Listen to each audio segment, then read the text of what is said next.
Hi welcome back to Dori Khushi home garden.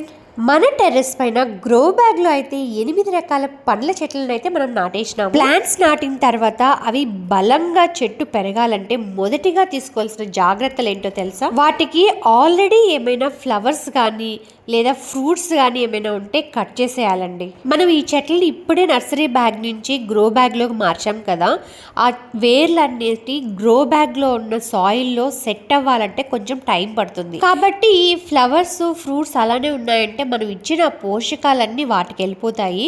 So చెట్టు స్ట్రాంగ్గా growth అనేది ఉండదు. కాబట్టి మనము ఫస్ట్ తెచ్చినప్పుడు ఏ ఫ్లవర్స్ అవి ఉంటాయో వాటిని అయితే మనం నీట్గా కట్ చేసేయాలి. నాకు కూడా సీతాఫలం కాయని కట్ చేయాలి అంటే మనసు రాలేదు. ఆల్రెడీ కొంచెం పెద్దదిగా వచ్చింది కాయ, కానీ మన చెట్టు గ్రోత్ బాగుండాలైతే వీటిని కట్ చేసేయాలి కదా. సో సీతాఫలం కాయనైతే కట్ చేసేసాము. ఈ స్టార్ ఫ్రూట్ ప్లాంట్కి అయితే చిన్న చిన్న ఫ్లవర్స్ చాలా ఉన్నాయండి. మా పాప నేను కట్ చేస్తా అని అడుగుతూనే ఉంది, కానీ నాకు ఎందుకో భయం వేస్తుంది అది ఎక్కడ తెలియకుండా బ్రాంచెస్ కట్ చేసేస్తుందో అని. సో దానికి సర్ది చెప్పి నేనైతే తీసుకొని ఆ ఫ్లవర్స్ అన్ని కట్ చేసేస్తున్నాను. నెక్స్ట్ ఫ్లవర్స్ స్టార్ట్ అయినప్పుడు అయితే చూడాలి కాయలు ఎలా వస్తాయో. ఇది వచ్చి స్వీట్ స్టార్ ఫ్రూట్ అండి, స్వీట్గా ఉంటుందని చెప్పాడు నర్సరీ అతను. ఇకపోతే అతనే సజెషన్ కూడా ఇచ్చాడు, మనము ప్లాంట్ చేసిన తర్వాత మ్యాక్సిమం ఇవి కట్ చేసామని చెప్పి, కావాలంటే అలాగైనా ఉంచుకోవచ్చు అన్నాడు. కానీ ఎందుకు, మనకి చెట్టు చాలా స్ట్రాంగ్గా గ్రోత్ ఉండాలి కదా, అందుకని నేనైతే కట్ చేసేస్తున్నాను. ఇకపోతే ఆరెంజ్ ప్లాంట్కి అయితే మనకి ఎలాంటి ఫ్లవర్స్ లేవు. తర్వాత తాయివాన్ గువా, ఈ గువా వచ్చి తాయివాన్ అనమాట. సంవత్సరం పొడుగున మనకి కాయలు అయితే వస్తాయి. ఈ ప్లాంట్కి కూడా మనం చూసినట్టయితే దగ్గర ఒక 7 to 10 ఫ్లవర్స్ కాయలు అయితే ఉన్నాయండి. చూసారా ఎన్ని ఉన్నాయో, అసలు చాలా చిన్న ప్లాంట్ కదా, కానీ మనకి ఫ్లవర్స్ కాయలు అయితే చాలా ఉన్నాయి. కట్ చేసేస్తున్నాను నేనైతే.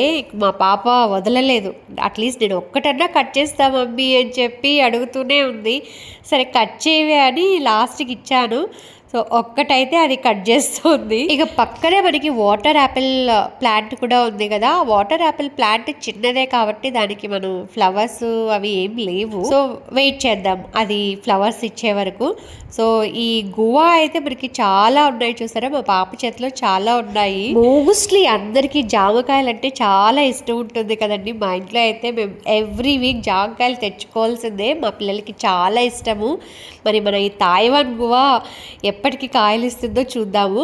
దాది పోతే ఇక సపోటా ప్లాంట్కి కూడా మనకి ఫ్లవరింగ్ అయితే ఏం లేదు. కానీ పొమోగ్రానైట్ కూడా గ్రాఫ్టెడ్ వన్ అనమాట. ఈ పొమోగ్రానైట్కి కూడా దగ్గర 5 to 6 ఫ్లవర్స్ అయితే స్టార్ట్ అయి ఉన్నాయి. సో ఇవన్నీ నేనైతే కట్ చేసేస్తున్నాను.